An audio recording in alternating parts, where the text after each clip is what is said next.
side of the family expired. She did.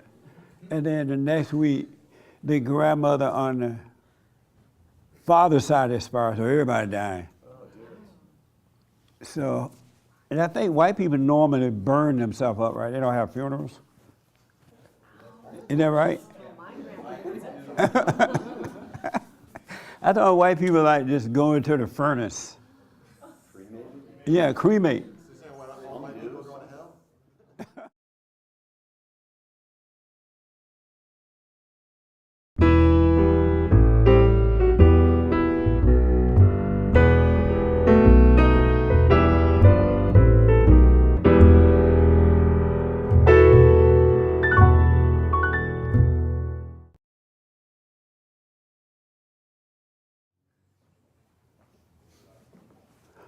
We on? Yes. Good morning. Welcome to church. I'm Jesse Lee Peterson. Thank you so much for being with me. You can get involved in our chat by going to our chat line. And James, where's James? Will give me the questions and comments, all right? And good morning to y'all again. Good morning. How's everybody? Well. Amazing. Glad that everybody's here. All right? Before I get rolling, any questions or anything? Right here. So I was thinking about something the other day. Risk. What is it really? I was talking to people that routinely risk a lot of money in investments. And I know you talk about like sort of let go and let God type of thing, you know, be in the moment. Right. And the people that talk about risks are very much subject to their own thoughts about what they're risking. Right. So who's really doing the risking there? Is it them? Is it their thoughts? What's really going on there? And I don't know if you've ever anyone thought... that trusts thoughts, Satan is your daddy. And so he's the one that encourages you to do that. Because sons of God don't have to operate like that, because everything... You have to realize everything on earth is created for the children of God. They're put for our good anyway. So if you return to the Father and you live in the present with Him, He will take care of you.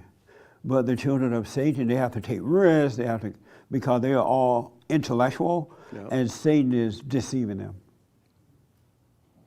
But children of God don't live that way. You have to truly be born of God, not just a Bible thumper, but the real deal. So Is Bible thumper a bad word? No, it's just kind of Why funny. you laugh? Yeah, like I said, White History Month. It was funny. It was just kind of funny. I just picturing some guy taking a Bible to Vegas and rolling the bones. I see. It's just kind of a funny But image. children of God don't take risk. We don't live That's kind of like the question by I was chance. asking. Yeah, because you can really put yourself. You can think you have control. Let's use a dice game. You can think you have control over the dice by your thoughts. Right. You know, crazy stuff comes to you. Absolutely. And then all of a sudden, crazy money goes away from you. And then you want to jump out the window. Right. You want to kill yourself because you lost all your money. Right. It's best not to live the way of the world. Intellectual people are living the way of the world. That's why it's so messy, because it's not of God. Okay. All right? It's kind of what I was thinking. Okay. Do you take risk? Well, I was watching myself thinking about that, like saying I didn't take big enough risks in the past. Or here's another one, comparing yourself to others. So-and-so did, and look how well they're doing. Look at their nice house. Yeah. That type of thing. Or so-and-so isn't as cool as me because they didn't take risks. Whatever you do. Right. And any of the various ways of not being right show themselves in a conversation about risk. That's why you should never, ever, ever, never, ever compare yourself to anyone else. Don't try to live like anyone else. Don't try to have as much as anyone else have or don't have.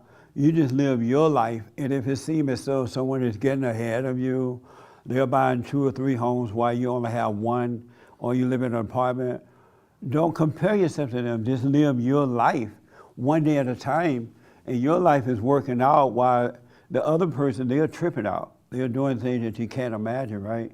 You should never, ever, never, ever, but never, never, never, ever, ever, never compare yourself to anyone. It causes you to stress out. It worries you. You never can live up to those people. All kind of crazy stuff. Right. That's evil to live that way. Right. It will kill you. Yeah. And then you run out and you buy all this property or you do this and you can't afford it. Now you tripping out. You want to go steal some money. It's a horrible mistake to want to be like anyone else. It's a sure sign of being lost. I love just being me. I was thinking the other day, all my needs are absolutely met. And it's because he is doing it for me. See, that's the thing I was thinking about, because when you're taking, even with a child, even with, you're raising a child, there's all kinds of, crossing the street, you can make up anything thinking you're in the middle of the universe. Right. And it's all going around you, when in fact, if you are thinking properly, you're being, God's taking care of things. All the you way. don't have to roll the bones big time. We have an entrepreneur academy, so I've been suggesting to the guys that they should buy some land, buy a little piece of land. Because when you buy one little piece of land, and to the ladies too, there's so much more you could do with it. And so a couple guys have been doing that over the years. And there's one guy I know, he went out and bought a piece of land. He was a part of the program, so he went out and just bought a junk piece of land. And time went by, and he refinanced that land and got buku money from it and bought a home. And then he decided, well, I'd like to get an apartment building, right? And so he hooked up with a friend, and they wrote up an agreement that this is what they're gonna be. And they went out and bought an apartment building, like big one. And then they sold that, and they split the money, and now this friend of mine, he bought a home up in the hills on top of the mountain, looking up there with God, right?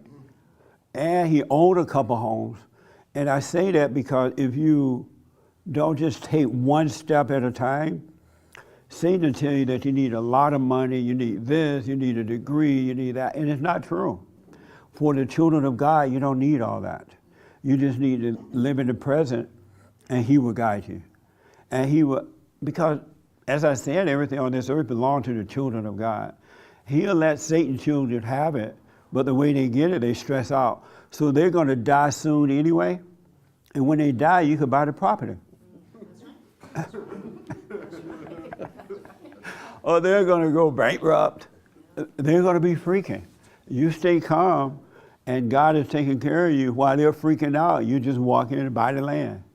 It's like when the Chinese virus came, right? Everybody freaking out. And they're running, they're leaving California. I'm like, let them go. And when they leave, you buy the land because they will come back. And when they come back, you own the land instead of the children of Satan.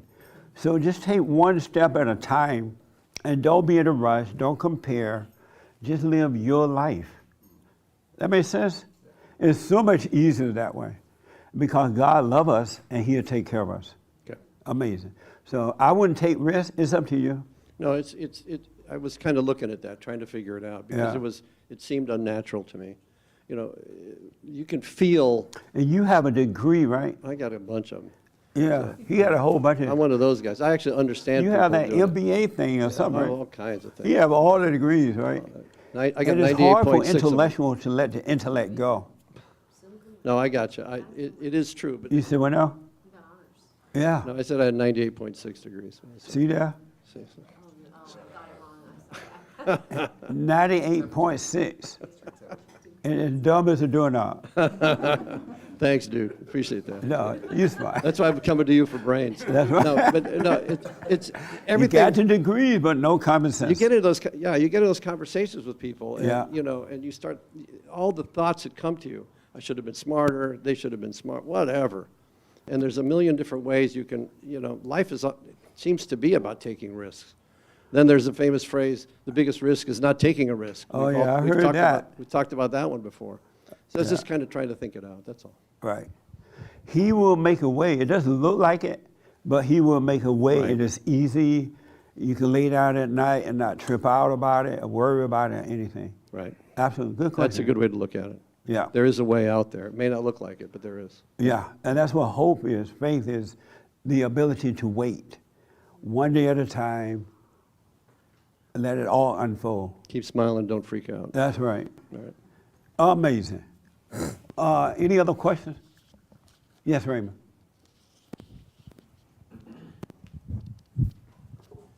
Good day, Jesse. Happy White History Month. Thank you. Yes. Good day.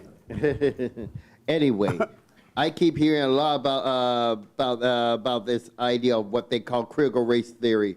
But I have one question. Will anybody truly believe or accept something like this? Because I never heard of it until recently, and I Yeah. don't buy it. Nice. No, it's evil. The one thing I do want to say that, and I want to encourage you to pay attention to, that this warfare that's happening now is pure evil. It's a battle between good and evil. But if you're looking at it with the naked eyes, it looks like it's about something else. It looks like it's unfairness, or it looks like it's about slavery, or it's about Jim Crow and all that crap, right? It's not. Those are excuses that Satan's children are using in order to manipulate and control. And the more control you give them, the more they're going to take your soul. You can't give them enough. People who are lost, who are evil, there's not enough you could give them to satisfy them. There was a homosexual choir up in San Francisco, and we played it on the radio show. They literally made a song about "We Want Your Children." Did y'all hear about that? They're so bold with it now that they're like, yeah, you've been saying this for a while, but you're right. We want the soul of the children. Isn't that amazing? They're saying it because it looked like there's nothing to hold them back. They've gotten so forward with this now that and the Christians are so afraid. Christians are pathetic. I think if I saw some Christians and I threw a bucket of water on them, they'll fade away. It doesn't make sense. It doesn't make sense to believe in God, to be born again of God and have fear and doubt and not love one another, to be honest with one another and not hate, but just tell the truth, because it's the truth that's going to awaken some people. But the Christians are just singing songs and holding up hands, looking up there like they see something. And the world around them is falling apart. It really is. It's literally falling apart, and it doesn't have to happen that way. Greater is he that's in us than he that's in the world. And they're literally allowing evil to take over. All under the name of so-called racism, sexism, homophobiaism. They give you all these isms and you're backing down. White people are allowing the children of the lie to tell their little white kids that you are racist, that you are no good, that you're evil. And they don't trust in the United States anymore. I'm ashamed of the United States. White kids are saying that. Am I the only one saying this? And everybody seems so helpless to it. Y'all gotta stand up. I don't know, it ain't about what they're telling you. It's good versus evil. They didn't want to celebrate the 4th of July this year. They didn't want the flag flying, the United States of America flag. They want to replace it with a homosexual flag or a Black Lives Matter flag or some type of crappy stuff. I don't know. That doesn't even make sense. How are you going to take the flag away and replace it with junk? How's that happening in America? It's crazy. It's not love. And if y'all don't be careful, you're going to be celebrating with the black flag or the homosexual flag. In the United States of America, a Judeo-Christian country given to us by God. And the men are as bad as the women. I never thought, and I don't mean to be, I'm not yelling at y'all, I'm just fed up with all the crap. When they said they wanted to take down the flag, I was done. If you don't like the flag, the United States of America flag, we got a free ticket for you. to wherever you want to go, but you have to have a deep agreement that can't change, that you would never come back. I give my welfare check for it to send you back. Really, that doesn't. How do you even have a discussion about not flying the United States of America flag? Oh, we're so traumatized by the flag because they used the flag with slavery. Something dumb. If you're that weak that you're going to see the United States of America flag flying and you've never been enslaved, when you came into America, everything was fine. If you look at the flag and you think about slavery, then you got an issue. You're like mentally ill, completely retarded. You're like off the deep end, you're on pot. That doesn't even make sense. But yet I hear black people especially saying, oh, I saw the flag and it just reminded me of slavery. What about slavery did the flag remind you of? Or they say, it reminded me of the Confederate folks. And I grew up with the Confederate flag. I still love the flag because they appreciated the flag for whatever they were celebrating for, right? But the Christians, we don't have good fighting against evil. That's the primary problem. I interviewed some people on my Fallen State this week. One guy is a Christian singer. He sang about the Lord, rap about the Lord, and the Christian community love him. But after my interview with him, he was like, oh, I just wanted to talk about Jesus. Because I brought him to deal with everything, right? But he didn't want to talk about the real stuff. He just wanted to talk about Jesus. I'm like, we are talking about Jesus.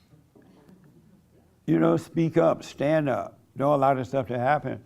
And then he didn't want us to tag him. Went to show there. And what did I do? I tagged him. I can't give in to that anymore. I'm not going to let that happen if I have any control over it. If you're that afraid to tell the truth, don't come on the show. We had a young lady on, and we talked about some things on the show that she didn't want to deal with. I didn't know it at the time, but I kind of knew it. And as soon as she got in her car, she made a video saying, well, I was just on that show. I said some things that I didn't mean. I didn't know, I hadn't seen his show before. So I didn't mean to say those things. I love my community. I'm talking about the gay community. I mean, just full of fear. How do you live with fear? What's that like? And I grew up in Alabama, on a plantation. It doesn't make sense to have fear. So the evil people are trying to take over. And they are demoralizing the young people. They are really dumbing down, demoralizing them. They want you having sex before marriage. They want you living together. They want you fighting one another. They want you making babies out of wedlock for any baby that can make it through the body. But they want that. I was talking to a young man the other day, and I hadn't seen him in a while because of the Chinese virus. You know, the gyms and everything shut down. And so I saw him the other day. I said, hey, man, how you doing? Oh, I'm fine. I'm like, he said, oh, we have a baby now. My girlfriend had a baby. He lived with this girl. She had a baby. I said, oh, congratulations. He was all happy. A little girl. I'm like, that's so nice, man. You gonna marry her? Oh, no. I ain't gonna marry her. You're not gonna marry the mother of your daughter. Y'all living together. He's a millennial. Yes. He's like, no, I don't want to marry her. I live with her, but I ain't gonna marry her. And then I saw him again, and I asked, how's your job? You still have the same job? He's like, oh, no, I quit my job. You quit your job? He said, yeah, because I got over $100,000 stimulus money. And so he quit his job. And then I said, well, what about your baby? You said you have a baby. Well, that's my baby mama. I'm gonna let my baby mama take care of her. She's still working. She gonna take care of the baby. But that's the brainwashing that has taken place now with the millennials. And the parents are not guiding them, so they're going for it. This is all evil, folks. It's not physical at all. It's evil. And then you tell them, no, you should get married, go to work, get a job. They think you like telling them to cut off their heads. Or you should cut off your head. And these are men, males. Isn't that crazy? I'm not going to work. My baby mama going to take care of the baby. She's still working. And the lady's okay with it. Is it just me or what? It's a mess. But I do have to tell you that once you're born again of God, you're going to love being in this battle between good and evil. It will be like, it's like cake and ice cream and peanut butter. It's so good. Because you will see that the Father is with you and He is fighting the battle for you. You're not fighting because it's spiritual, and He is using you. Just like Satan used his children, God is using you to fight this battle. And it's so much fun. All right? So don't worry, but you got to overcome anger. How many people have anger still? Okay. Okay. Oh. Let me hold your question for me. And then I want to get to this, the biblical question. It's so good. But if you have any questions or anything, or any disagreement, that's what this fellowship is about. I could be wrong, and I would rather know I'm wrong than to think I'm not wrong. And if you love me, you would tell me so I know I'm wrong, right? Nice. Right here. So you have anger, you say? Yes. And why? Why do you have it? I have anger because I don't know. From fear. Is this your first time here? I came a couple of weeks ago. Oh. Yeah. And you've not heard me say why a person has anger? I probably have, but it's not coming to me right now. Oh, okay. And so you say you have it because of fear? Did you just say that? Yes. Oh, okay. Did you know that any male that has anger is a woman? Yes. You don't mind being a woman? I do. That's why I'm here. Did you know that? Oh, you did. You knew it. Okay. All right. If you've never heard me say how you can overcome it? I forgave my mother, and I've been staying with my father, and forgave my father, and he's kind of like, beta male, and he voted for Hillary and Biden, and he's like a vegan, and he's all hippy dippy, and I'll be watching your show, and he like can't even watch it. He's like, he'll like walk away, put his headphones on, type of person. But what does your father's life have to do with your life now? You're an adult. Yeah, I'm trapped in this the victim mentality. I'm trapped in the. What do you mean? Meaning, I'm always blaming other people for my own stuff. But why are you doing that now? If you've forgiven your mother and your father, right? Mm-hmm. Are you doing the silent prayer? I am in the morning. Every morning? Every morning. So why are you still blaming them? I don't know. That's why I'm here. So You're blaming them for what in your life? I mean, how are they stopping you from getting are you working? No. How old are you? 33. Whoop this man. No. I'm looking for a job. I'm looking to move. How are they stopping you from working? So How anyone stopping you from working? Nobody is. So who do you blame for that? Myself. And so what do you blame them for now? You say you're always blaming others.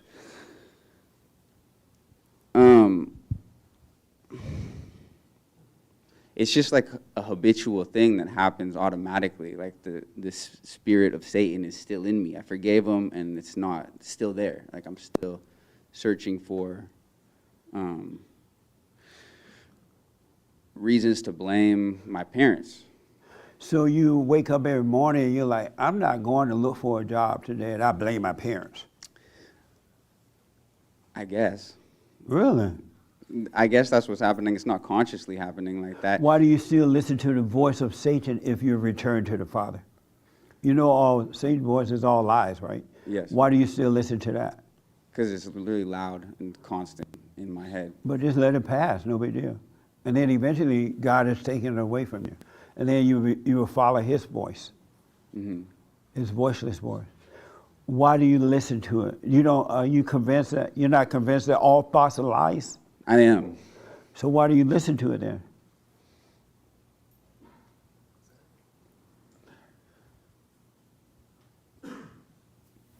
Because it's just this never-ending stream of incessant noise in my head. Right. Yeah. But why do you pay Go attention away. to it? Why do you listen to it?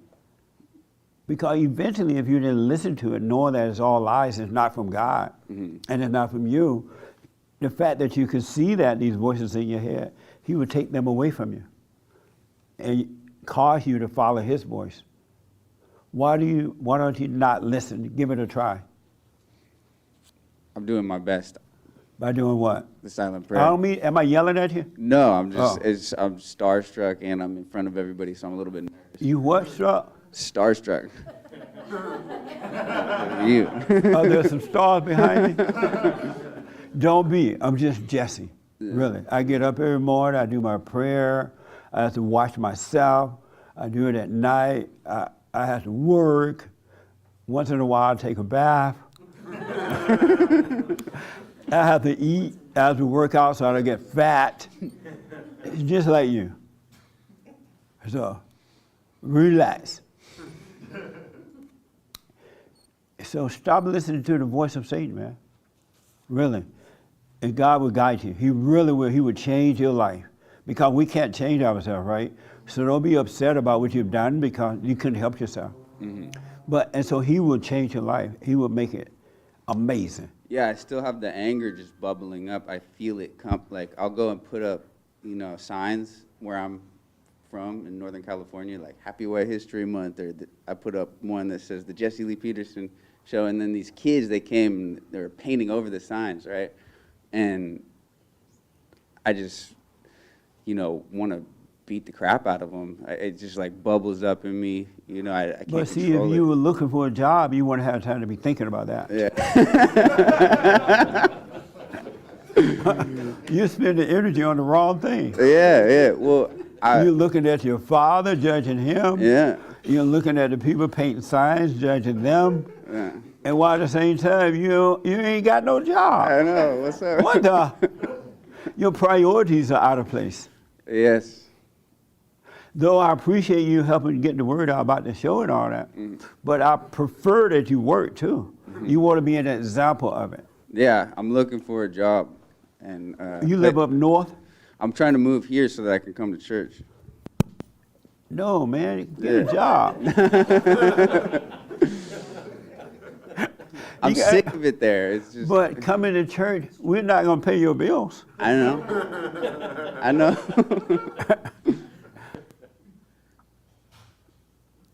Your priorities are wrong. I know. What do you mean? I'm trying to sort them out. Let's start with number one. Yeah.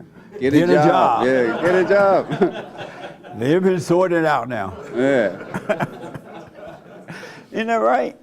What the? A man should have a job. Yeah. If it's just cutting grass or Yeah. anything, it's better than nothing. Yeah. I'm. Are you lazy? I am. I'm very lazy, and I'm coming out of. Are you on pot? I quit. I was last time I was here, but I quit weed. Well, I last quit week? drinking a couple of weeks ago, and I have been in the darkness for so long, like in the, living a criminal life, mooching off my parents, lying, cheating, stealing, this whole, Yeah. way of being that it's like I don't know how to be a normal person. You know, I don't know how to like live as a son of God, as you talk about. Like I'm trying to figure it out. I got you. Now you make a little sense. So I never met a white thug. No, I'm playing. I met a whole bunch of white thugs, believe me. But listen, there's nothing to figure out. You know that you needed to let the anger go, so you went and forgave, right? Mm-hmm. Do the silent prayer, doubt every thought, get up and get a job. One thing would just lead to another one. We can't figure God's way out. We just have to live it, one day at a time. So whatever you've done, whatever, let that go. It's over, all right? Mm-hmm. And Satan remind you of that so he could get you to believe into a lie and to just hold you back in life. God is not holding that against you at all.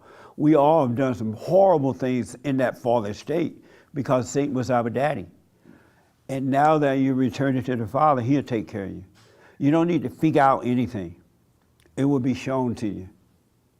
You cannot figure it out. So get up tomorrow morning, go and get a job, doing something. You know, driving a truck, digging a ditch, whatever. That makes sense? Yes.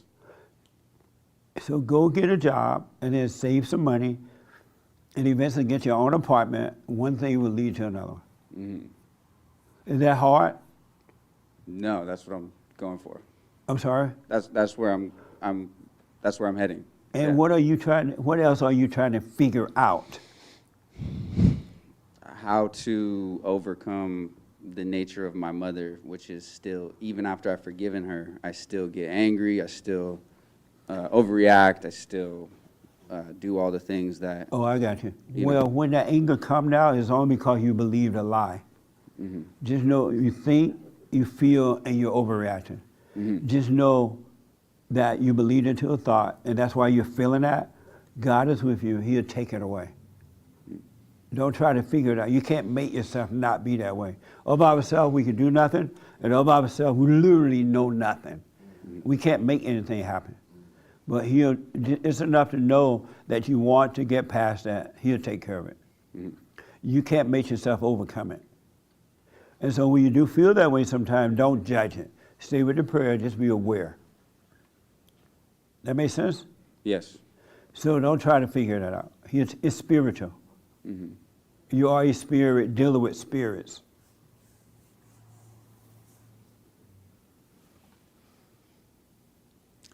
I'm trying to do some counseling too. Oh, okay. With you. Yeah. All right. Yeah. Yeah, we'll deal with it more. Okay. But just relax, but get a job tomorrow. Okay. I've been looking on Craigslist and looking for a room down here. 'Cause I got nothing going on up there, and it's just, you know. But if you don't have money, how you going to afford a room? I got some money saved up. Oh, okay. Yeah. All right. Mm-hmm. All right, but get a job, man. Yeah. Anything else? No, that's it. Thank you. What a mess. Nah, I'm glad. But just relax, one step at a time. And God, like when you do feel that anger, because now you're aware. And it's God who will cause you to become aware. And in the awareness of it is what makes the change. You're not in the dark now. The awareness of it will change it. Because that's the light of God working through you. You can just relax and go for the ride. You've never been in control of anything. All right? Okay. Yes, Victoria. Just relax, man. Don't struggle with it. The more you struggle, the worse it's going to get because you're playing God. And stop judging your father or anyone else. It's enough to see it, but don't judge it. Just like you can't help yourself, your father cannot help himself. He doesn't want to be that way. So don't judge him. And not judging doesn't mean you're accepting it as a right. You're just not judging him. All right? Yes. You ready? I'm sorry? Are you ready? Am I ready? Yeah. Yes. Okay. Okay, so I wanted to go back to the telling the truth thing. Yes. This has been coming up a lot for me in the last couple of weeks, where I'm telling the truth, and I'm telling it in the only way that I know how, but it's constantly coming back to me that I need to be saying it differently and saying it so the person I'm talking to will understand me. So But they will understand you? yeah. Oh. So my question is, how is that possible?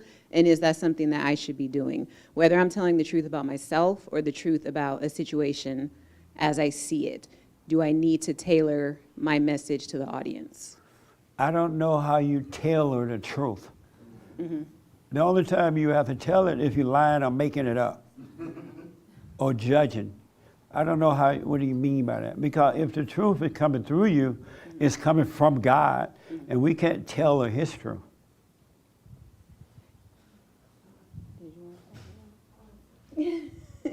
You're not like gossiping about anyone, right? No. But no, Are you gossiping about someone? no, Oh, God. you a part of this too? No. This is messy. No. I have given up my gossiping ways, just so you know. You But giving up what? my gossiping ways. Oh, you are? I will admit that, yes, I am a reformed gossip. Now, but what I'm, Anybody ever met a woman who was a reformed gossiper? That means I'm really deep into it. Well, I've just that- found other ways to do it.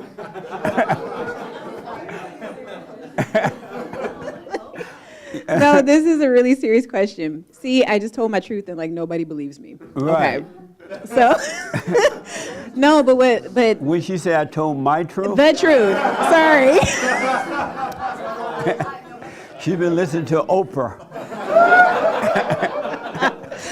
Okay, wait, no, this was really a serious question though, because that is something that I did catch myself questioning what I'm saying, because I know what I'm saying is the truth, but Why would you question that? because the thing that I'm running into is that people, like the outside world, obviously, when I speak to them about certain truths, they're very like, well, no, it's not that, it's this. And it's like, no, I just told you what it is.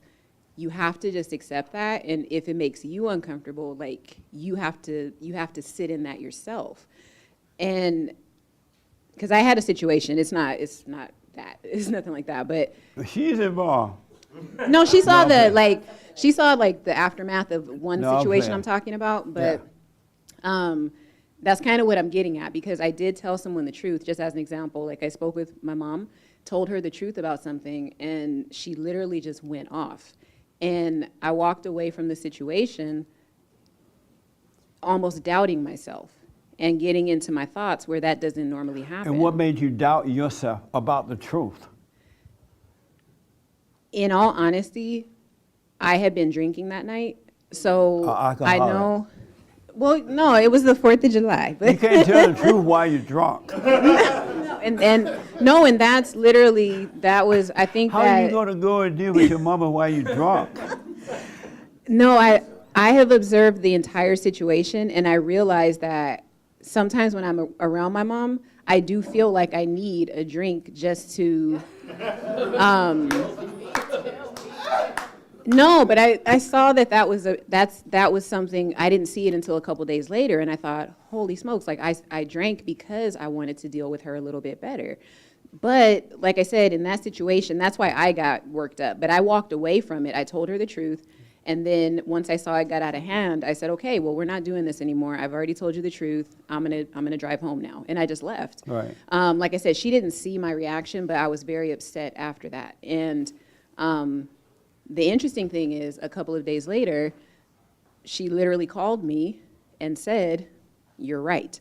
However, I don't like the way that you deliver your message. Those are the kinds of situations that I'm referring to, where you tell the you truth. shouldn't try to, I would recommend you not do those kinds of things where you've been drinking or smoking pot. You want to be. I don't smoke pot. You want to be, well, I'm talking to the potheads. Thank you. Like, that's not me. But you want to be of clear mind. Yeah. Because you don't want to deal with anyone out of hate. You want to deal with them out of love. Yeah. And so when you go and forgive or be honest with someone, you want to make sure you're not judging them. You're not holding anything against them, right? Because if you're going to represent God, you want to be of love. But if you're going there and talking to anyone while you're drunk or high, you're not going to deal with it because Satan got your mind. You don't have a clear mind. And that's why I tell that to the potheads. They are high. They think God is dealing with them, and he's not. Yeah. And so God wants us to have a higher consciousness than alcohol or drugs or anything else to give us. Mm-hmm. So don't do it when you've been drinking or anything. Okay. All right. So the answer is don't change the message is what it is then. Because like I said, I have been told more than once that I don't have tact. And in certain situations, I don't feel that tact is necessary And who is because tact? tact is just having almost like having an awareness of how the person is going to take what you're saying, so you're Oh, I see. diplomatic about what you say. Yeah. But I if don't you know how to do If you that. had love, if you were of love, those things would be a part of your thinking. And they're not. That's the thing. I don't have tact because I So think the to people who have are it. telling you that, are they causing you to doubt yourself? The tact thing, not necessarily. It's just I think that there is some kind of weakness that is manifesting itself in me right now that I'm giving it attention because when I'm saying these things and I'm telling the truth as I know it, I am met with pushback and it's like, Yeah. well, you're not seeing it right. That's not what it is. And it's like, well, if that's not what it is, how about this? You allow it to be revealed to me instead of trying to convince me it's something else, or getting mad or whatever it is. So I did become confused about when you tell the truth, are you supposed to, like I said, are you supposed to fine tune it? Because I don't know how you want to hear the truth versus Adriana versus anybody in the room. I don't know because I'm not inside your head. But your stuff sounds like it's gossip. No, Like this it's wasn't something gossip else. at all. We'll find out Thursday night in the women's forum. It was not gossip. We're going to have the women's forum this Thursday night. This is the third Thursday, right? No, Because your stuff sounds like there's something else. It doesn't seem like not something else gossip. going on. it wasn't And gossip. I don't want you to bring it up in this meeting. So My Lord. we had our women's forum recently, and the women, I found out all the holy women going at it. I'm like, what? So this sounds like some of that. I don't know if it's that or not, but No, it just doesn't it's sound honest. clear. No, honest to God, it's not. It's just when, my real question is, like I said, when you tell the truth, I really am asking for your input. It's when I'm telling the truth to a person, should I be mindful of how they're going to receive it or just say it the way I know how to say it? You is just my speak question. the truth because you're doing it with perfect love, with the intent that they may see the truth. They may wake up. Even Yeah, if like I they said, don't- with- yeah. And so if you have a pure heart, you wouldn't be thinking all this other stuff. Am I wrong about this? I've been doing this like 31 years, right? And I've had so many people say, oh, you shouldn't say it like that. Yeah. You should say this. Right. You're hurting their feelings. I couldn't help myself. How do you want me to say this? You need to get over anger. There's an order to life. You're wrong. In my heart, I know that God has changed me, right? And I want the people to know the other way, to find their way. And so I'm never trying to hurt anyone, not even my enemy. And so you need to know that about yourself so that no one can make you doubt yourself. Yeah, I think it's just because it had been happening so many times and so frequently But it's been recently. happening. It's been happening 31 years on the radio, on TV, everywhere. Right, yeah. That's why I figured And you were so, the perfect but- person to ask. But my desire is to point people back to God. And if they want to go back, fine. If they want to stay in the hell they're in, fine. Suffer and die. Yeah. Nothing I could do about it. Even with my own kids, if they don't want to hear it, fine. Right. Just ain't nothing I can do about it. We can't save one another. No one can save you. Only God can do that. But you got to admit you're wrong. That's all it takes. Okay. All right. So we'll deal with your little mess Thursday night. That was literally it. Well, See? That's not all to it. No, it's not. I promise though, it's not gossip. It's just I really was starting to doubt the truth that I was telling. But what would because, make you doubt though? Because when you return to the Father, no one can make you doubt. It's Well- impossible. Because once you're born again of God, you can't go out of it anymore. You're born with Him. You can't have faith today and doubt tomorrow, or have faith and then a situation come and now you're doubting. It's impossible. Either you're born of God or you're not.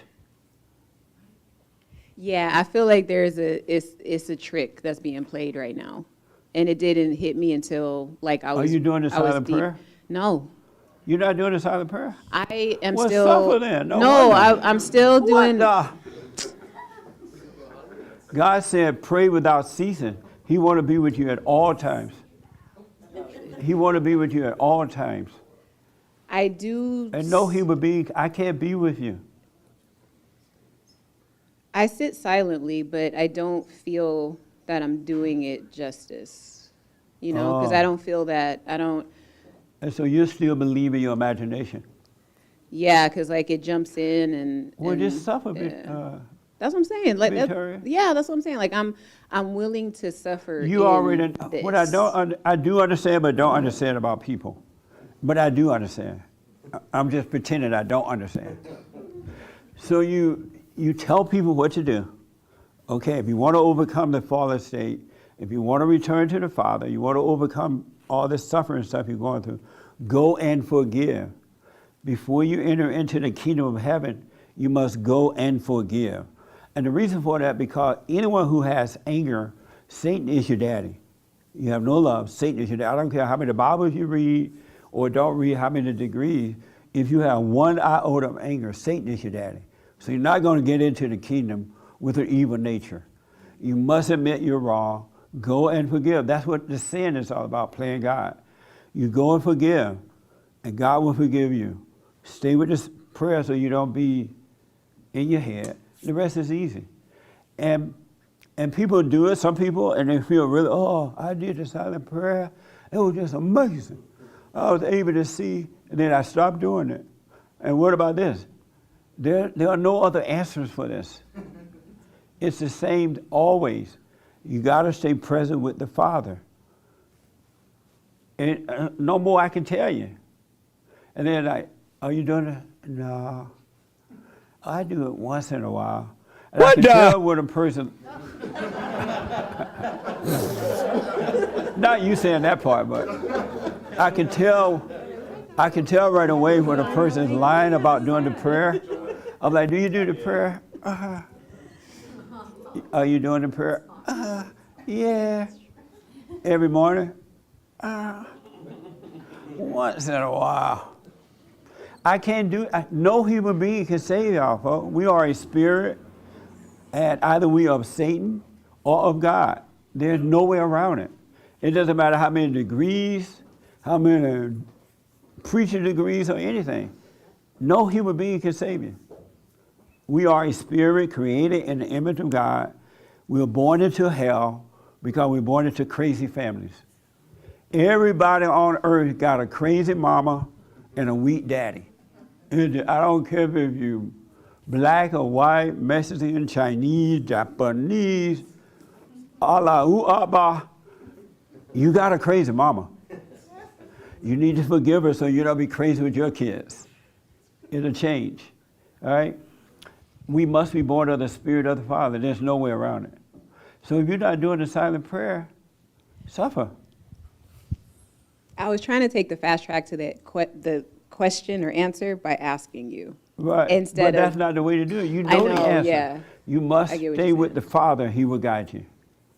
I can feel myself pulling away from him. I'm aware. Like I said, just the reaction I had to all of this Yeah. is my cue that I'm not present, you know? Yeah, and so So- why not just go back to the prayer, doubt every thought, being aware, and just come back to Him. That's all it takes. Yeah. Yeah, I was thinking I could do it on my own, you know, a woman. So, yeah. You said woman stuff?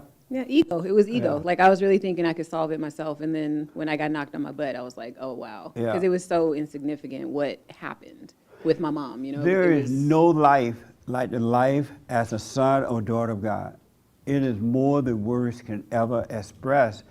It is unlike anything that you could even imagine. It's unlike it. You can't figure this out. You have to live into it. You grow into it. From when you're first born of God, you're a little baby in the spirit, and you grow into it, just like you grew as a physical baby. You grew. You had nothing to do with that. Likewise, you're growing into love, and it's amazing, more than words can express. All right? So we'll deal with you on Thursday night. I might have a little extra something, but it's not gossip. Yeah, It's not. It's all right. just me. Matter of fact, I've been calling you all week. You haven't been because calling me. I was. Didn't I ask about her? Because I've been trying to help promote your business, and then I realized you might not be ready for it. You calling to the Lord? Because my phone didn't. I don't leave. You didn't answer, so I didn't leave a message. I'm going to make sure you have my correct number before I leave today. Okay. All right. She has a thank you. business. She does credit correction. Yes, Right. get you right. 'Cause Are you still people doing that? Yes, I am doing that still. Okay. Yes. All right. So I am ready, just so you know. Okay. Let me hold your thought. I want to take the young lady in the back. All right, and then I come to you. Don't forget. Big Bump, you got a haircut. You cut your fro off. He cut his afro off. What the? Black people gonna throw you out of the club. Okay. Yes, ma'am. How do you not get mad at anybody? By not having anger. If you don't have anger, it's impossible to get mad. But We- don't you get annoyed at anyone? No. Because when you love when you don't have anger, how old are you? 10. Nice. When you don't have anger, you only have love, and you understand that people can't help themselves. And so you just try to help them by being honest, and if they don't take it, fine. It's not up to you to make them believe anything. If you stay away from anger, you will never become annoyed, you will not get mad, and that way the world can't control you. Because the world controls you by making you feel good or make you mad. But if you don't have any anger, they can't do it. And so you're not in control. The world cannot control you. That make sense? Yes. Do you have anger? Yes. And what caused you to be angry? Oh no, I just haven't forgiven Mom yet, and I barely talk to my dad. And why don't you talk to your dad? He scares me sometimes, and most of the time he's working at home or at work, and so I just normally stay in my room or just Oh, I see. stay outside. And he scares you in what way? I don't know, just he's intimidating.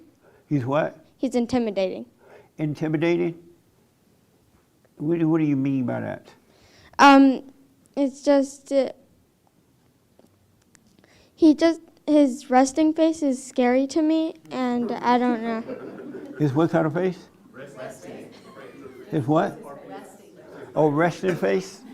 What's a resting face? But listen, have you told him that? No, Why not?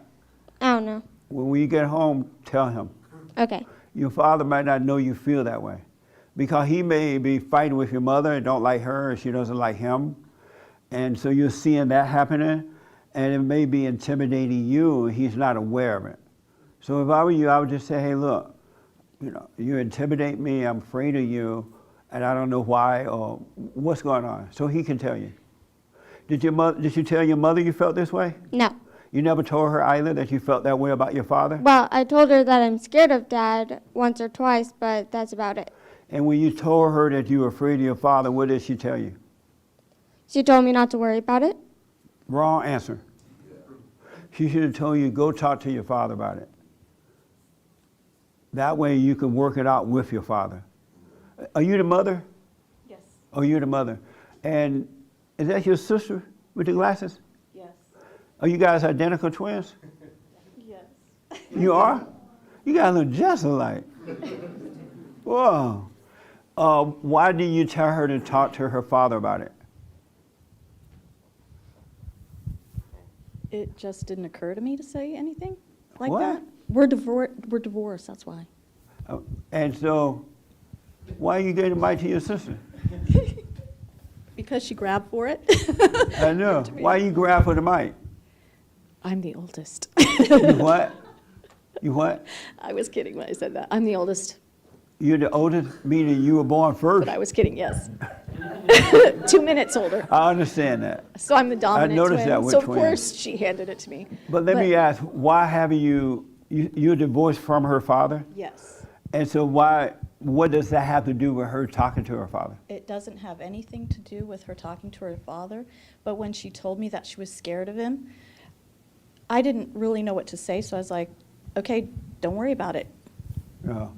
She only feels that way because of the way you feel about the father. She has your identity in what you're feeling and what she's feeling. I would highly recommend that you have her talk to her father. Always send the kids to the fathers so they can hear from the fathers what's going on. Because a lot of times the fathers don't know the game that the mother's playing, and they don't know that the kids are confused by it. You know, and whatever is happening with you and her father is between you and her father, and she shouldn't be involved in it at all. So I would recommend you have her talk to her father. Does he come around, or does he try to communicate with her? He picks them up, he has them 1 week, Yeah. and I have the next week. Oh, well, make sure you talk to your father. Always refer the kids to their fathers, because they don't understand that spiritual thing that's going on. How you feel about her father? He makes me nervous. He makes you nervous? He doesn't know how to handle the hell that's in you? Definitely not. Yeah. And so, why don't you get over your hell? I'm working on it. By doing what? Well, I do the silent prayer. I let the thoughts pass, but I am afraid to have a one-on-one conversation. With her father? Yes. Have you gone and dealt with your mother? She's dead, but I dealt nice. with her in the best way I knew how. Your mama dead? Yeah. She dead. And how about your father? He's dead also. He dead. So are you doing the silent prayer? Yes. Well, stay with the silent prayer. You do it every morning and night? I skip every once in a while. But So I will say that when God said, pray without ceasing, does ceasing mean don't stop? it means constantly pray. Does that mean don't stop? It means don't stop. Okay. So all it means is that what he's trying to do is to keep you in his presence. Because if you don't do it, Satan's going to pull you back into the imagination out of the presence of God. And what Satan does, the last thing he wants is for you to be present with God. So he's going to always try to make you think about the past or about the future, which doesn't exist, right? Because Satan cannot come into the presence of God. He has to bring you out so he can deal with you. But as long as you're in the present, he cannot bother you, right? So unless you do the prayer, eventually you're going to live that way. The thoughts will get so far away from you that it will not be an issue. You will be able to see them coming and resist them. And that's what it means to resist the devil. When you resist the thoughts, you're resisting the devil. So you will get to, because the light of God will cause you to get to the point where you can see the devil coming. Because when you're angry like that, Satan take over your mind and you don't really see that you're in a thought. He's taking over and you're thinking that they're your own thought. And you're thinking that they are real. They're not real. All lies, all the time. So you need to do the prayer all the time, morning and night. So during the day when you're dealing with life, you become more and more aware of this, and you'll see that life is easier to deal with. It's easier to deal with your ex-husband than what you think it is. It's just that you're still holding on to whatever happened, or what's going to happen. But if you stay out of your head, I'm telling you, you'll be able to deal with it perfectly. That make sense? Yes. So you should, and whatever has happened between the two of you, it was both of your faults. You were in sin, and we all do screwed up things. But God's not holding that against you or him. So don't hold anything against him nor yourself. So that when you do deal with him, you would deal with him with love, not with hate, not with anger. And you won't hold against him whatever he has done. That makes sense? Yes. And don't keep your kids from communicating with him at all. Hey, let your dad know how you feel. Talk to your father about it. And they'll start doing it because you don't want your daughter to grow up and go through the same hell. Definitely not. Yeah. And it doesn't have to be that way for her. As long as she has a relationship with you and her father, she should be able to talk to you guys about anything. Mommy, why are you so crazy? And, oh, Mommy's crazy, or Mommy's angry. I'm sorry. You know what I'm saying? And not fear that you're going to yell at her or whatever. And don't let her sense that you don't like her father, because she's living with you and she's going to pick up your spirit. That makes sense? Yes. Anything I've said that you totally doubt, disagree with? Not at all. Yeah. And then eventually you will understand, and that will cause you to forgive your parents too. God will cause that to happen.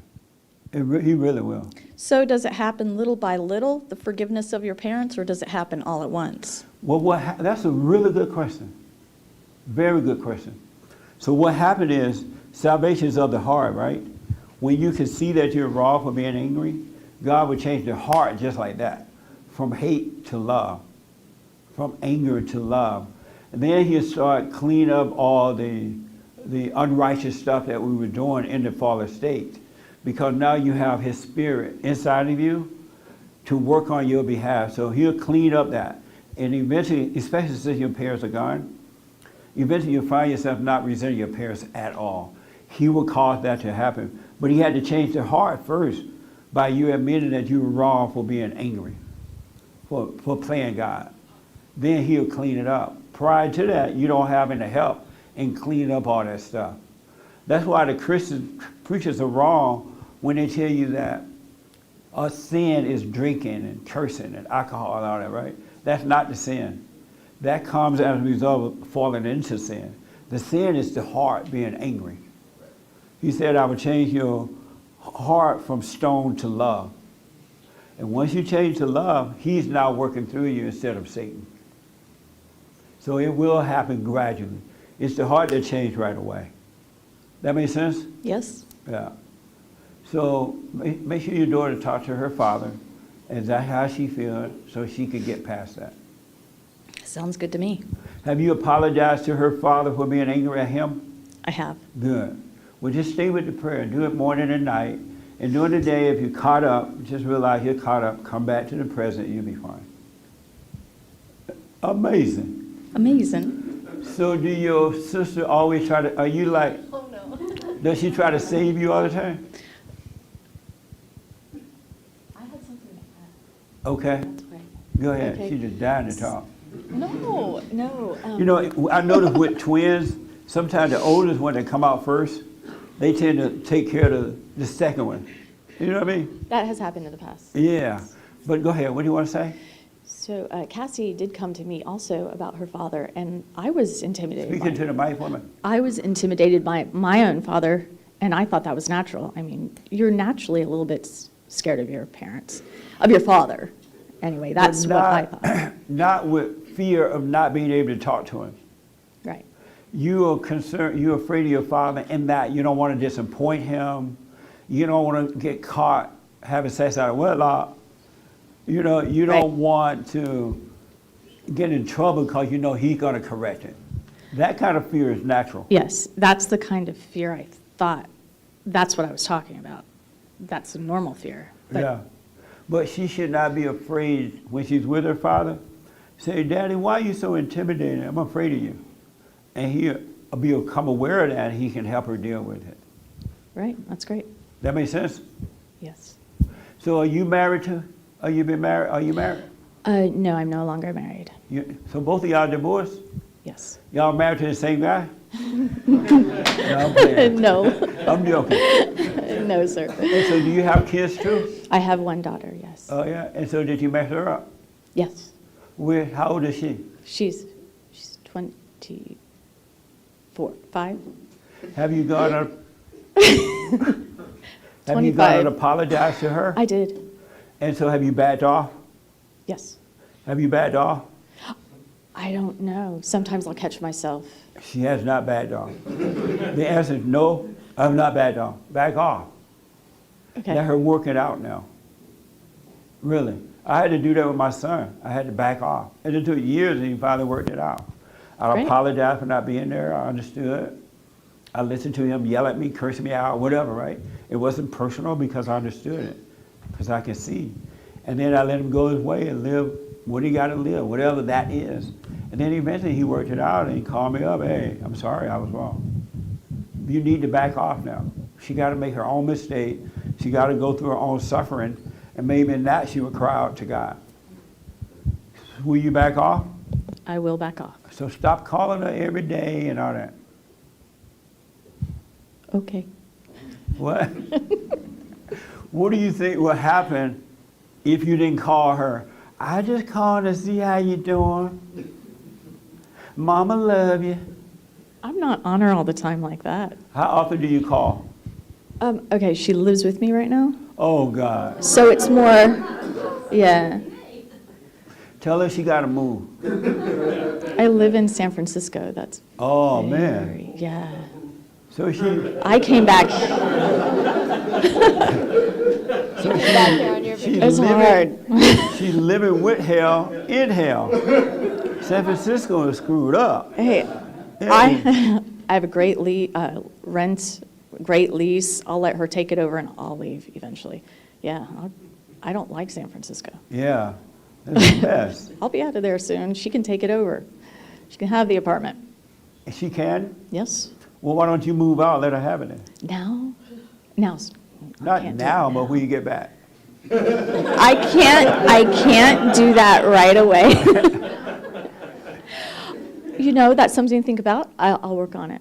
Yeah. Yeah, I'll try and the arrange beauty it about now. that, the fact you know you need to leave her alone, either move out, let her have the place, or she move, God will make it possible. He really will. A way will be made. Now that you see you need to separate from her so she can go through whatever she got to go through, and just leave her alone. You've apologized. Now you're becoming a good example. And she's going to see that you're backing off, and she got to face herself now.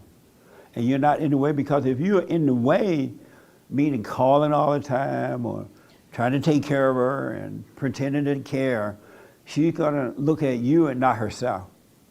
And she's going to blame it all on you because you're there. But if you get out of her way and just leave her alone, wish her well, she have to look at herself. Yes. Because you've apologized, that's all you can do. That makes sense? Yes. Yeah. So move out and let her have the place. Okay. I'm not saying go there and move out tonight. Right. But let that be your heart desire, and Right. God will work it out, and it'll be perfect. Yes, that's my heart desire. Yeah. Yeah, it'll work out well. Are you doing the silent prayer Yes. every morning? Yes. Every morning? When I'm back home, I do. But now that I'm visiting my sister, I feel as soon as I wake up, I'm busy. So So are you this doing week, the silent no. prayer? Yeah, no. No, not this week. Isn't that amazing? So what? No. Yeah. What made you not say, no, I'm not doing it? What made me say no? Because God doesn't say do it every other day. He doesn't say do it in San Francisco, but not in Los Angeles. He doesn't say do it, after, get up and have your busy day and then do it. He said do it because he wants to guide you. That's why he wants. And he wants you to stay with the Father. It's not a punishment. It's a looking after you. I don't know why I answered that way. Well, go back to Can't it, all tell right? you. Just go back to it. Will Don't do. make it a big deal. Go back to it so you can stay connected to the Father. Because Satan is waiting to play the games on you. Any questions about anything I've said? No, thank you. Any disagreement about anything I've said at any point? No, I can't think of anything right now. Okay. Well, I'm glad you guys are here. Is this your first time here? Yes. Oh, well, I'm glad you're here. How long are you going to be down here in L.A.? Thank you. We're leaving today. Oh, you're going to miss the women's forum. It's going to be amazing. We already sure. got some mess to deal with. The women's forums are amazing, though. They really are good. I know, I'm sure. Thank you. Well, next time, hopefully you come. All right? I'll try and make it. Thank you for coming. It's not that far. Right on. Thank you. Yeah. So do you understand now to talk to your father? All right, so talk to your dad and say, hey, Dad, I'm afraid of you, but I don't know why. Can you help me understand? All right? Let me know what he says. All right? Do you listen to the radio show? No. No, listen to the radio. So you don't know who Hake, have you heard of the Hake Report? Oh yeah, I called in a few times. To the Hake Report? Yeah. Oh, amazing. Did you know that, Dave? Did you know that was him? Yeah. I only knew because someone said his name. Oh, yeah, he lost so much weight, I don't recognize my name. Oh, you call into, I may have heard you call one time. Your call. Yeah, I called with Mom. Nice. Did you know that, James? It was her. Make sure you take a picture with Hate today, all right? Okay. All right. Nice. So you listen to Hate show, but not my show? Not really, no. Next time, go to Hate for advice. Okay. No, I'm playing. I'm glad you're here. All right? I'm glad I'm here too. Right on. That's so nice, huh? Can you imagine at 10 years old, somebody tell you, don't be angry, and you drop that anger? You could walk on water the rest of your life. Speak up, but don't be angry. Right here, I'm sorry. Man.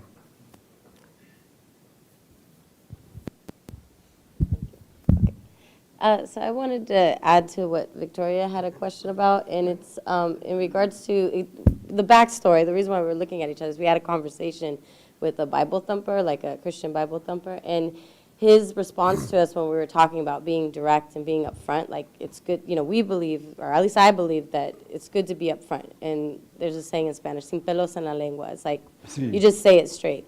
And his response to us, he gave us a Bible quote, and I think it's this one, some kind of Colossians, something about being the salt and seasoning your words with salt, something like that. I don't know what the Bible verse was, but he was telling us that it's better to season your words so that it can be heard well. And so that's kind of where I was looking at her and kind of, we've had I these see. conversations. Yeah. It wasn't gossip.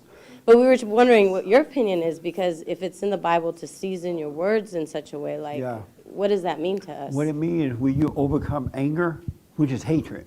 See, anger is hatred, and hatred is judgment. You're playing God, you're making decisions about things, you think you know what you want, you have no love. And so everything you do is evil, right?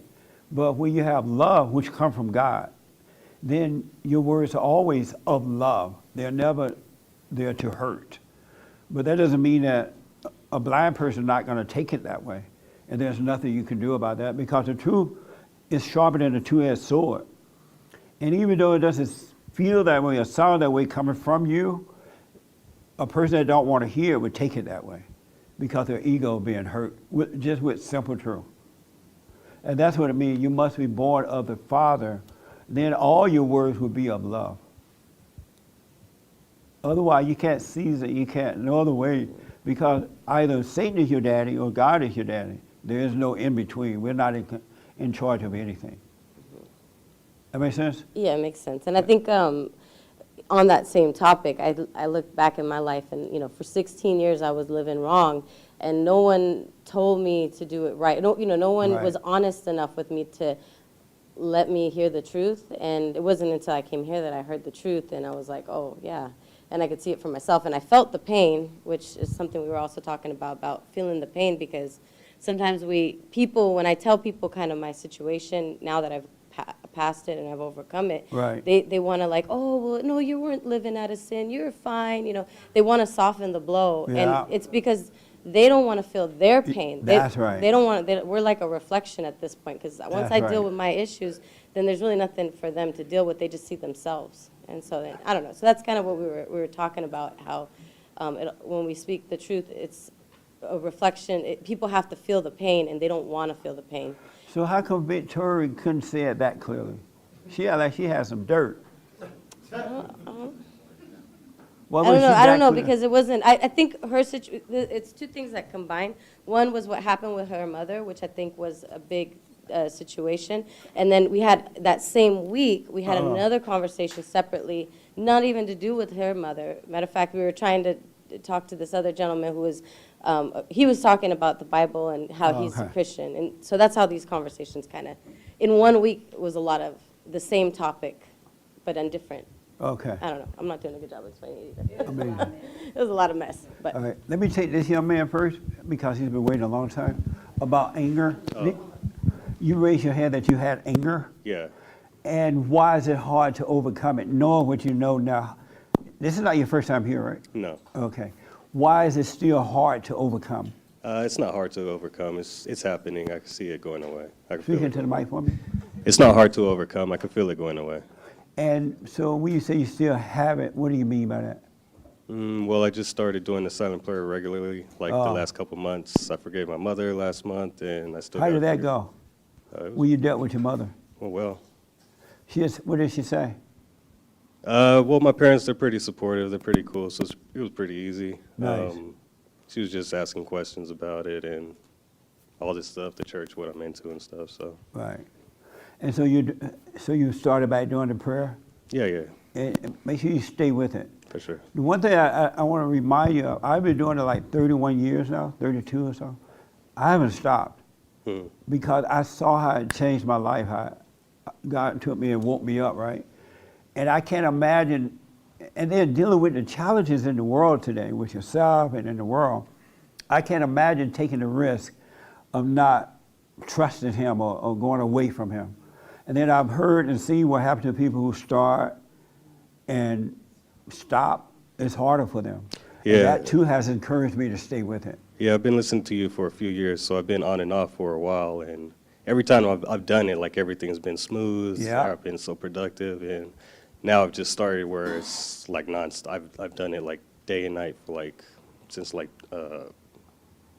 March or something. Yeah, So stay I'm with like it, man. flying right now. So And the it's beauty about good. life is going to get better and better. Your way will be made easier, easier, easier. Your burden will be light. And Satan would try to tell you, oh, everything's fine now. Don't fall for it. I know. Stay with the Father. And he would just make it even better for you. Yep. More than words can express. And I don't care how tired I am at night. I get home late sometimes from meetings and things. I still make sure I do it, no matter what. And every morning, seek first the kingdom of God in His right way, and then it will be added to you. So there's nothing more important to me than that. Staying with the Father. Because once you find Him, you don't want to leave Him. You want to stay with Him. Good. Any questions about anything? No, all good. Nice. Yes, sir. I hope I'm not. Am I leading out anyone? Okay. Yeah, I was just had a question. I was wondering, is anything besides slavery, is there anything good that came from Africa besides slavery? Is there anything good? Is, Anything that. didn't Jesus come from Africa? Didn't Jesus come from Africa? Who? Jesus? From Africa? Or that was, No, man. no, that's a different part of the He continent. was already here. Oh, okay. When we got here, Jesus was already here. Oh, yeah. No, the one good thing that came from slavery is that when the Arabs sold us around the world, they bought us from black people, right? And they sold us, it was God looking out for us to make sure we could end up in the greatest country in the world. So, that's what good thing. Yeah. And I totally mean that too. I'm not saying that to be, I'm not trying to be cute or patriotic, even though I am. I'm blessed to be an American. I am, but even as a kid though, growing up, I always felt that way about America. I used to like, wow, it's something else. And I would see on the 4th of July and people celebrating and all that stuff. I was happy to see it. I've never, even when I was mad at my mother and fell for the lie that came from the so-called civil rights leaders, I still was glad to be an American. Because in this country, there's nothing like it. It really is a gift from God. And if it ain't worth fighting for, you need to leave. Get out of my way. We can let some more illegals in, leave. You know what I'm saying, or something. It just doesn't, when you really, really, really think about it, all you're doing is hearing other people's excuses about America. That's their issue. And people who make excuses are weak people anyway. How you going to be in America and make an excuse? There's nothing to stop you in this country. Even in my father's state, I had a job. I got another job. And I had another job. The white man wasn't stopping me. He was hiring me. You know what I'm saying? It just, when you really, really, really think about it, it doesn't make sense. And these people, where else they gonna go? I don't see them rushing somewhere else. That's right. What other country, if they think something is better than America, they need to go there. Another thing that concerns me is that these people are trying to tear down America, the statues and the flags and the monuments and everything. What are they replacing it with? And why would we want to forget? Why would we want to forget America? The people who made this country so great, depended on God. They used God. God worked through them to make America great. Why would we want to forget that? They hate Christianity. That's what it is. Christianity is the most hated religion in the world. It's not about the flag. It's about Christianity. It's not about the monuments. It's about the fact that the men believed in God. So they erase the monuments. They think they're erasing God. It's not about this physical thing that they're telling you. It's about erasing God. I'm telling you without a doubt. They don't want God to rule over America anymore. They want to take it over. The children of Satan. That's what it's about. It's not about slavery. It's about erasing Christianity. You don't see them trying to erase Allahu Akbar. He all over the place now. And he cut your head off. They're not trying to erase him.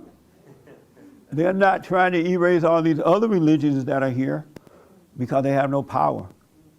They don't have to worry about them. They have to worry about Christianity. They really do. Christianity tells you that you must be born again, that you're wrong. God loves you, but not as you are. And children of Satan don't want to be corrected. They want to be wrong. They love being wrong. Don't fall for it. It has nothing to do with the color. And the thing about it, they're now turning on each other. They're, because if you get a little bit more power than me, a little bit more money than me, I'm going to turn on you. There is a woman from ESPN, a white woman, who was complaining, and I just heard it barely this morning, so I don't know all the details, but she was complaining that apparently they gave some black reporter a job over her or something. You heard about that? And what happened?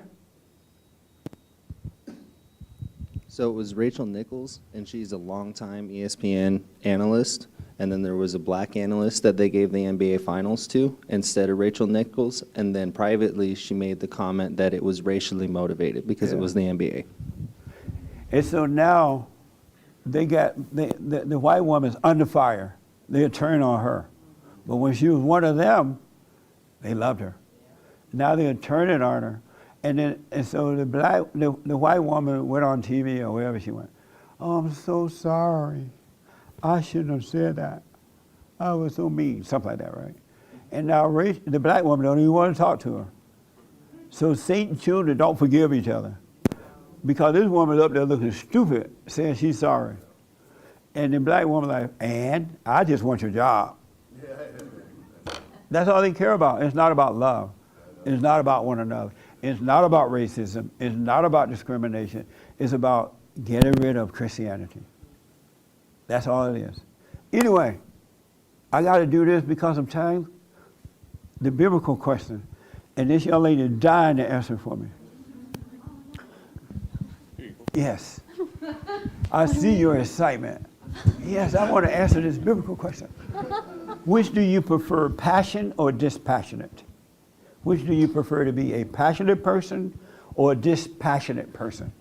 Do I prefer, like, what makes me feel better? Yeah. Because that's Which a one do you tricky prefer? question, because You said it's a tricky question? kind of, because like when I'm passionate, I can get, it can kind of sometimes be negative too.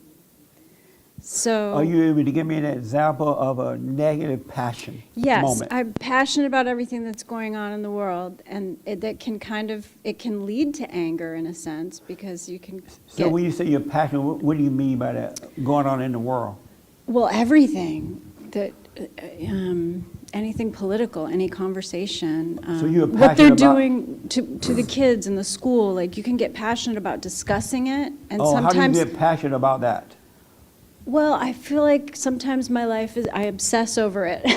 Right. Like I talk about it a lot, and I Yeah. think sometimes, so it's like, you're passionate about what it could lead to, like you focus on it a lot, so sometimes that can be a negative thing. So it's kind of a trick question, because not being passionate, it could be complacent or having apathy.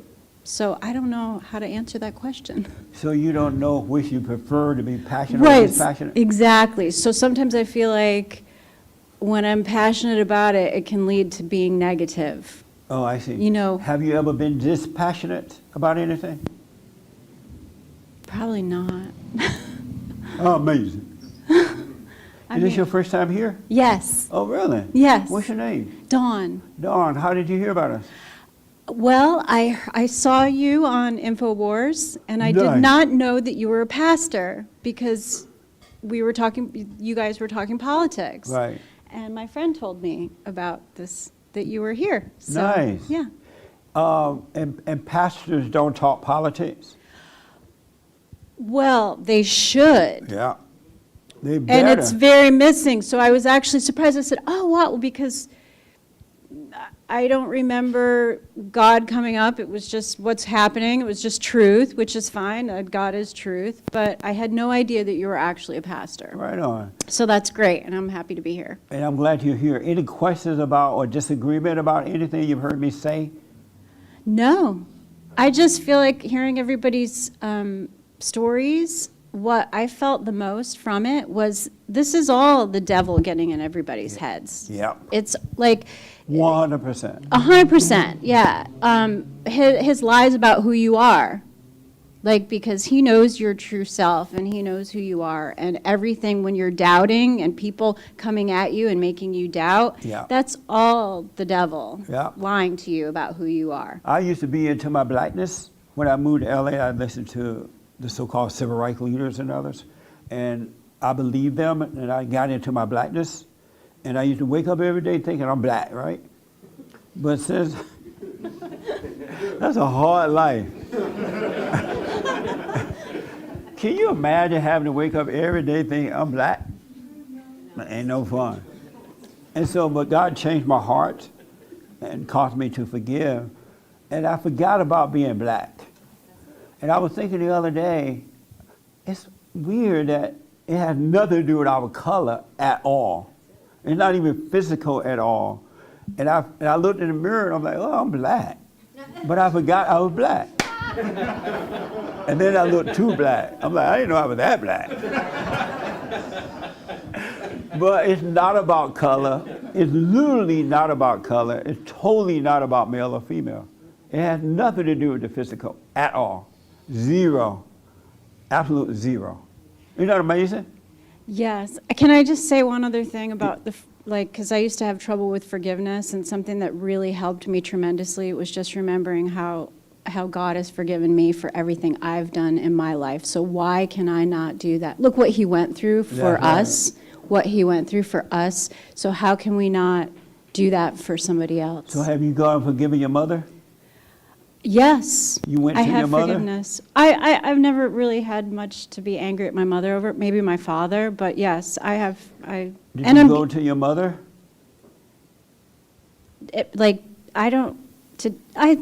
What do you mean? To tell her that I forgive her I'm so for, forgiven. God, the Lord forgave me. Go to your mother and forgive her for that little bit. just, you mean tell her? Uh-huh. Okay. I You will. ever done that?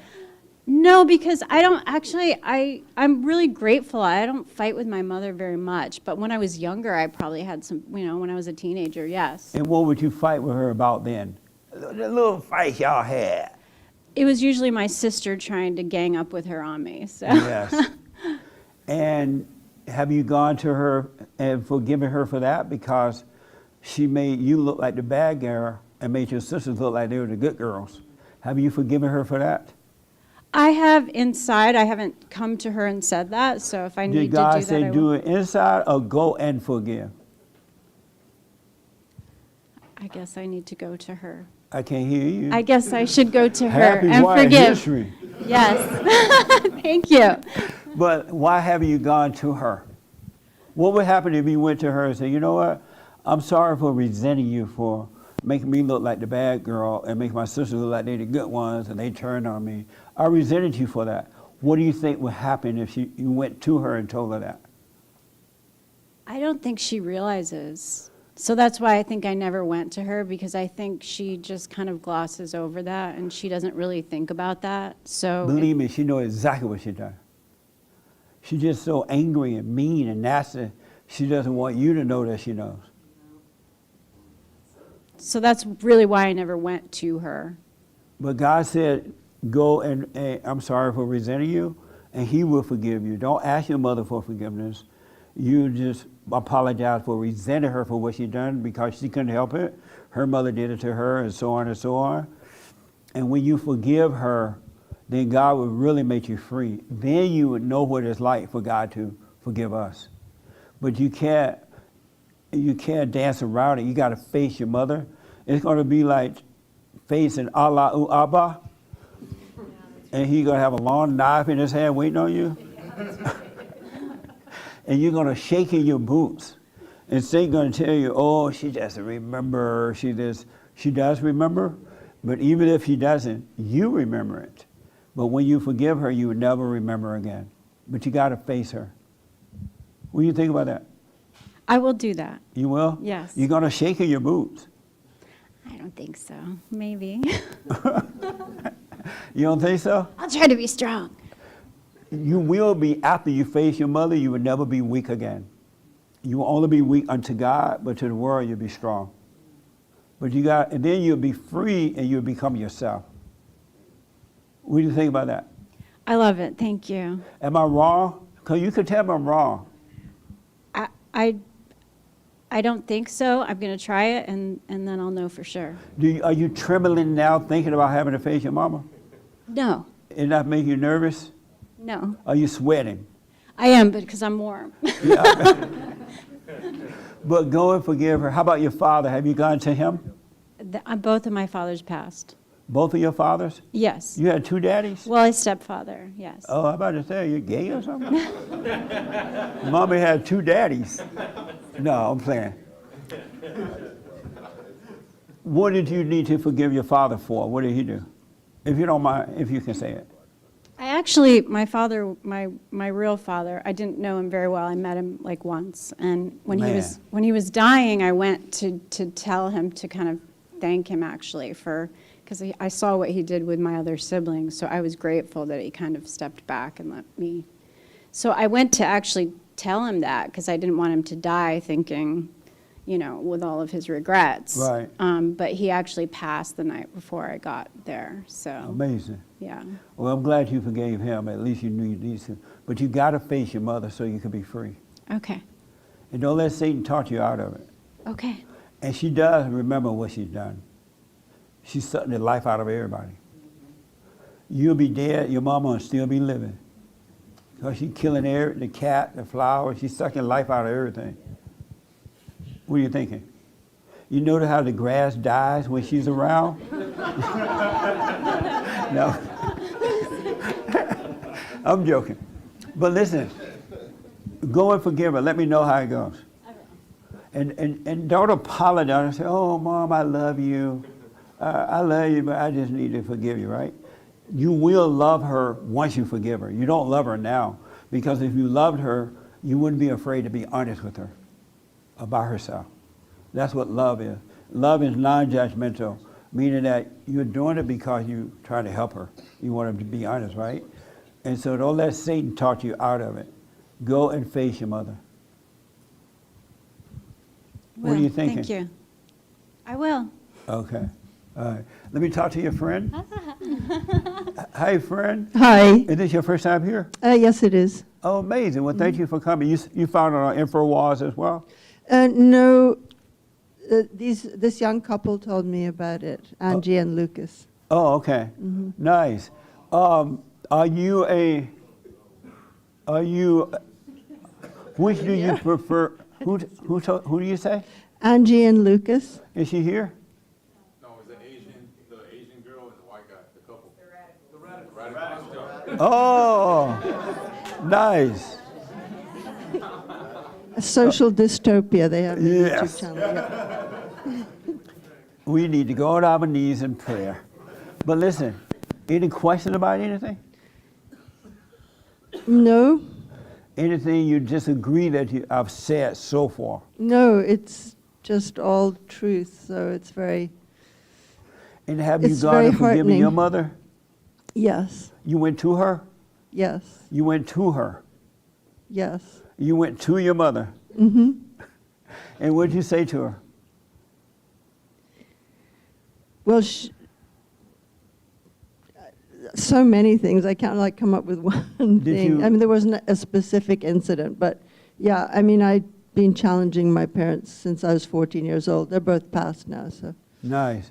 Oh, they both passed now? Mm-hmm. Oh, okay. Yeah, I took care of both of them when they were dying, so.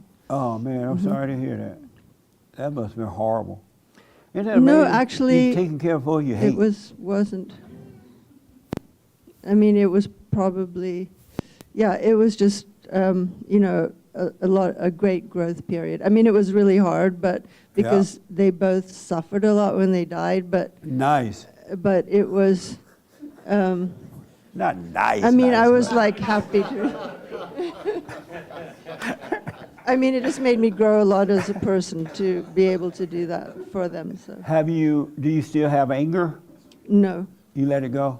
yes, a long time ago. Oh, good. Yeah. Amazing. So which do you prefer, to be a passionate person or a dispassionate person? Dispassionate. And why dispassionate? Because then I feel like my judgment is clearer. Amazing. Are you surprised your friend is passionate? Well, I know she is because I know her. Is she a radical? Yeah, I would say so. No wonder she's so passionate in the world. Nice. Any question about anything? No, All right. I'm glad you're here. thank you. All right. Right here. Is this your first time here? Yes, Welcome. And how did you hear about us? my husband took me here. Nice. Is he beta or alpha? I don't know. Oh, you know. I don't know. She knows. Any question about anything that you heard today? Have you listened to any of the shows or anything? No. Any question about anything that you agree or disagree with here today?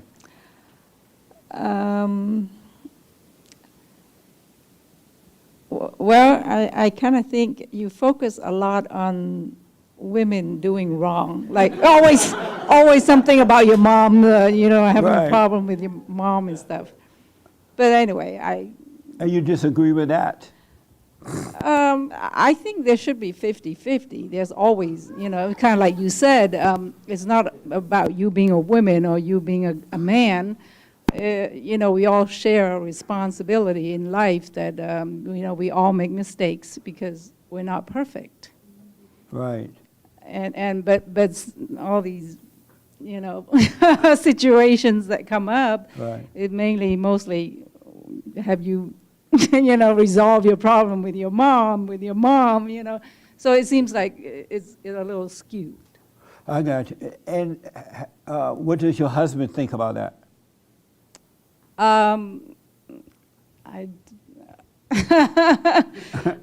Well, he I think he seems like, my feeling is that he does think the same, like, the problem of that. So what now? There's more problem with the women than there is with the man. That's what your how I husband think about it?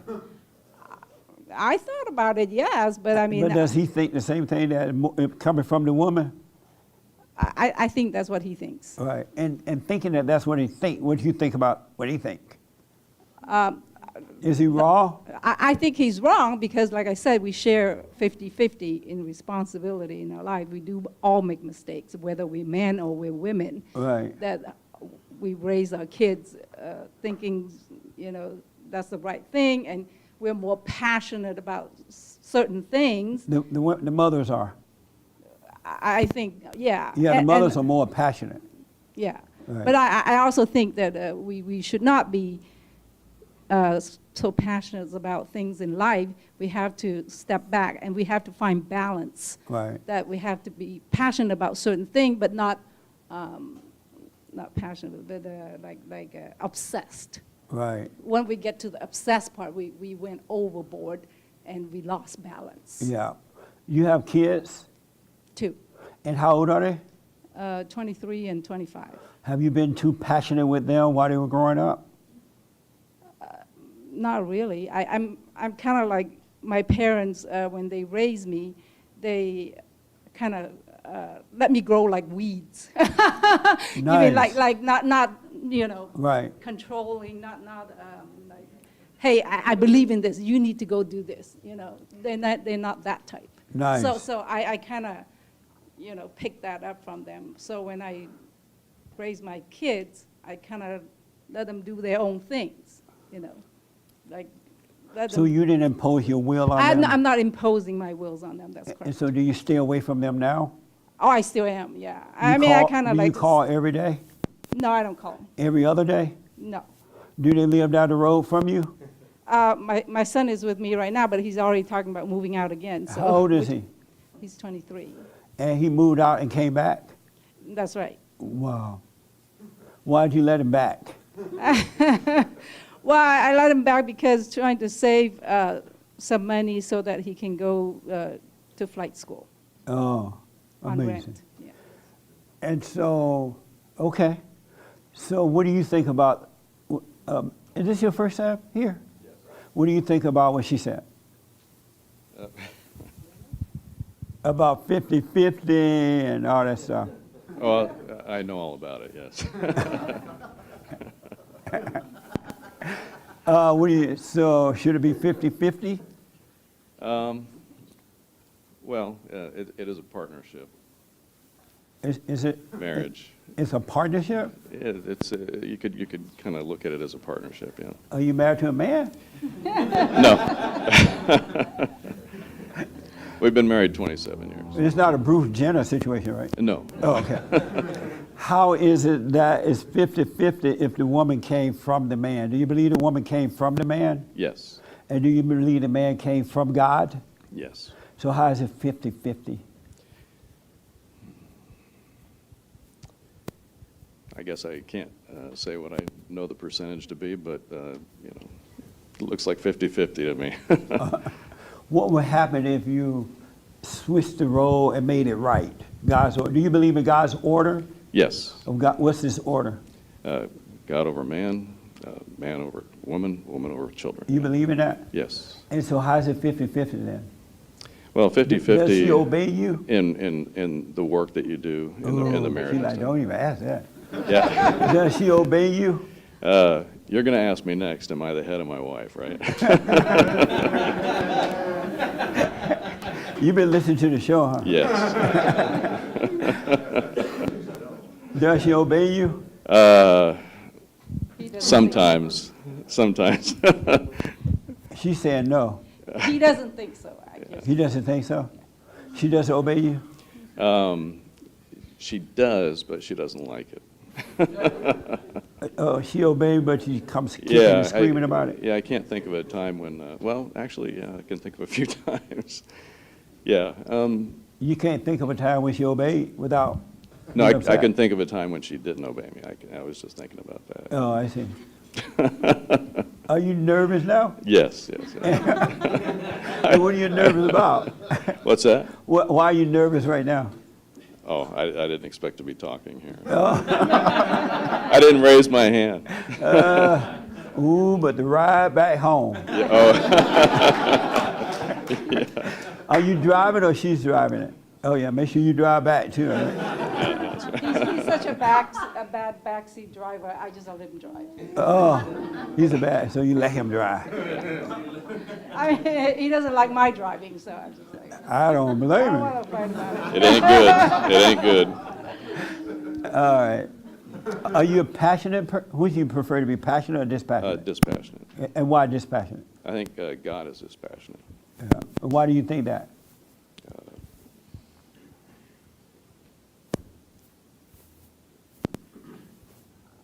I don't know. He's Okay. perfectly logical. Yeah. Let me do this because of time. Like this thing, we're totally out of overtime now. And I'll deal with this more tomorrow on the air. But the one thing I know for sure and without a doubt, God is not a passionate God. He's a dispassionate God. And when you sit still and know him, he calls you to overcome all that passion stuff because it's all emotional and based on how you feel, what you think, judging the situations around you. The greatest love comes through dispassionate because you're able to deal with people, places, and things without resenting them for it, without hating them, becoming angry at it. And you'll be able to be absolutely honest with them about it. And you're not going to overcome this passion stuff. If you notice, one of the ways to tell when you're wrong, look at the way the world is going. The world is pushing passion. What's your passion? Are you passionate about it? Oh, that alone should let you know something wrong with passion, right? But once you sit still and get to know yourself and sit still, God will cause you to overcome the passion stuff. And he will cause you to become dispassionate. And there's no greater love than dispassionate love. Because you're not expecting anything back. You're loving them. And if they love you, fine. If they don't, fine. If you tell the truth and they like it, fine. If you don't, it's not personal. And stillness is the way to go. You got to be still so he can change it. Hooping and hollering and shouting and carrying on and all these degrees and all that intellectual stuff will never get you to stillness. You must be still and let go. And he'll take over and change your world. And then, and I know some people think being dispassionate means you won't care. It sounds like a cardboard or something, right? But the greatest love comes from dispassionate love rather than the passionate love, because you can be passionate about something and they take it away from you, now you're mad. Or they don't appreciate it, now you're mad. And it doesn't go your way, now you're mad. But in dispassionate love, it is, and I think you even said it too, but it is from God. You're only passionate because you're in a fallen state, you've been turned away from God toward all this emotional stuff, which comes from the devil. It's not of God. And if you doubt me, take a look at yourself, pay attention, and you will see. He'll allow you to see. The greatest love is dispassionate love. Even with our jobs and everything, you should appreciate your job, but don't love it. You can take it or leave it. And it will always be yours. Or if you lose that job, you won't be traumatized by it. Another one will be at hand for you. He will take care of you. And when you are dispassionate, your identity comes from God, not from people, places, or things. It truly comes from God. That's why God said we must be born again. So we'll deal with this more on the radio, but I want to encourage you to be still so he can take all the passionate stuff away from you and give you his nature. The world got you thinking God is all syrupy and nice and sweet. And even when you correct the radical homosexuals, they'll be like, you don't have any love. You're thinking, yes, I do. I'm telling you the truth. That's all I'm doing, right? But they're taking it personally. But all you're doing is telling the truth because you want them to get better.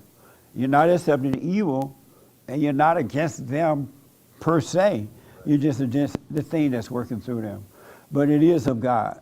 A dispassionate person, not one that make themselves be that way, because some people are dispassionate because they're just mad, and they hate the world. It's not the same thing, all right? It's something that God will take Satan's nature away and replace it with his nature. And his nature is perfect love. It's not about passion. All right? So smoke on it, but not really, because we got too many potheads. All right. So listen, I know that the time is out, and I know a lot of you have questions and comments. And James is raising his hand. Joel has a question. Who is Joel? Friday. He can ask it from there. From where? He in the back, right? Yes. Okay. Can you hear me? Oh. There. He's from Africa. Yes, Joel. So I had a question. How would you define a leader? Is a leader somebody who makes mistakes and takes responsibility for those mistakes? Or is a leader somebody who no longer makes those mistakes? A leader is a person that loves God with all his heart, soul, and might, and he's guided by that, not concerned about what other people think. He's not trying to hurt anyone. He just become the light of the world, salt of the earth.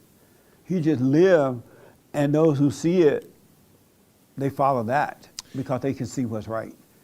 Oh, that's another thing about a dispassionate person. A dispassionate person would never try to control you. They would never try to control you. But a passionate person will. Isn't that amazing? So that's the difference. But a leader just love God, man, and he just live his life. He's not trying to be a leader. I don't want to be a leader. I want to point the way back to God so he can lead them. You don't want another human being over you. So a leader, you wouldn't say a leader is without mistake or without error. A leader is without anger.